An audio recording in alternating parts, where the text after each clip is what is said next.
నారా లోకేష్కి ఒక గట్టి షాక్ తగలబోతుందా ఏంటి అంటే ప్రస్తుతం నారా లోకేష్ మంగళగిరి మీద ఫుల్ ఫోకస్ పెట్టారు. ఎట్టి పరిస్థితుల్లో గెలవాలి అనేది.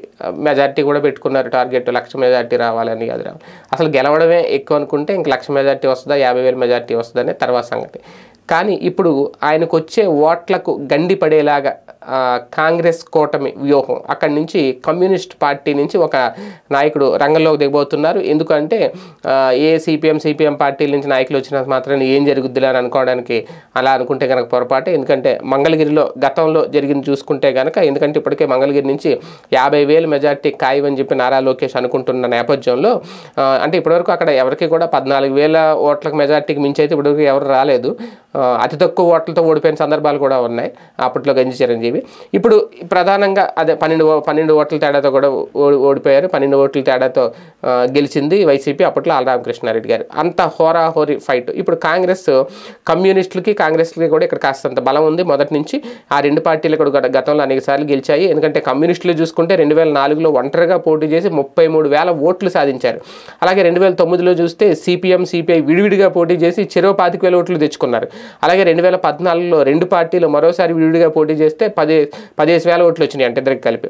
సో ఇక 2019లో కూడా సిపిఐ అభ్యర్థికి 10,000 ఓట్లు వచ్చాయి. ఇదంతా ఇప్పుడు బేరీ చేసుకుంటే 2024లో ఇప్పుడు మంగళగిరి నుంచి అక్కడి నుంచి కూడా కామ్రేడ్స్ రంగంలో దిగుతున్నారు. ఎందుకంటే కాంగ్రెస్తో కూటమి కట్టిన నేపథ్యంలో అందులో భాగంగా కామ్రేడ్స్కి ఈ సీటు దక్కింది.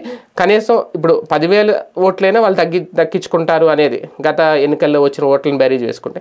అదే కనుక జరిగితే ఆ ఓట్లు ఎవరికి గండి పడతాయంటే ఖచ్చితంగా తెలుగుదేశం పార్టీ కూటమి తరపున బరిలోకి దిగుతున్న నారా లోకేష్ గారికే ఆ ఓట్లు గండి పడతాయి అనేది.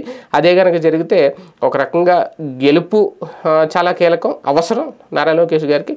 దాంతోపాటు ఆయన మెజార్టీ మీద కూడా ఎక్కువ హోప్స్ పెట్టుకున్నారు. 50,000 ఓట్ల మెజార్టీ రావాలి అనేది. ఖచ్చితంగా ఇది నారా లోకేష్కి ఇబ్బందికర పరిస్థితి అవుతుందనేది కొంతమంది విశ్లేషకులు చెబుతున్నమాట. ఎందుకంటే అధికారంలో ఉండే పార్టీకి పడాల్సిన ఓటు ఎప్పుడూ కూడా పడుతుంది అంటే ఖచ్చితంగా పడని ఓటే ఖచ్చితంగా చీలే అవకాశం ఉంటుంది. అధికార పార్టీకి ఒక ఫిక్స్డ్ ఓట్ బ్యాంక్ ఉంటుంది.